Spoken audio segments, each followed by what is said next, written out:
Positive verbal reinforcement, வார்த்தைகளால மாணவர்களை பாராட்டுதல். அவங்க செய்த ஒரு நல்ல செயலையோ இல்ல அவங்க பதில சரியா சொன்னதுக்காகவோ அவங்கள வார்த்தைகளால பாராட்டுறது. பொதுவா நம்ம வெரி குட்னு சொல்லுவோங்க. எல்லாத்துக்கும் very good, amazing, fantastic, fantastic boy, outstanding, இந்த மாதிரி வேர்ட்ஸ் யூஸ் பண்ணலாம். இந்த மாதிரி நிறைய வேர்ட்ஸ் இந்த வீடியோ கடைசியில இருக்கு, பாருங்க. இப்போ இந்த கிளிப்பை பாருங்க. You are a good fellow.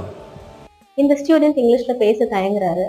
Sir, உன்னால முடியும், நீ பேசு அப்படின்றத you are a good fellow அப்படின்ற வெர்பல் ரெயின்ஃபோர்ஸ்மெண்ட் மூலமா மாணவருக்கு கான்ஃபிடன்ஸை கொடுக்குறாரு.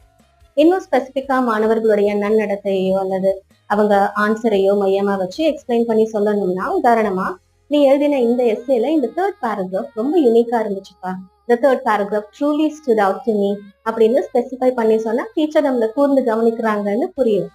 கான்ஃபிடன்ஸ் கம்மியா இருக்கிற குழந்தை கூட நல்ல எஃபோர்ட் எடுத்து இன்னும் நல்லா படிப்பாங்க. இந்த மாதிரி சென்டென்சஸ் வீடியோ கடைசியில இருக்கு, பாருங்க.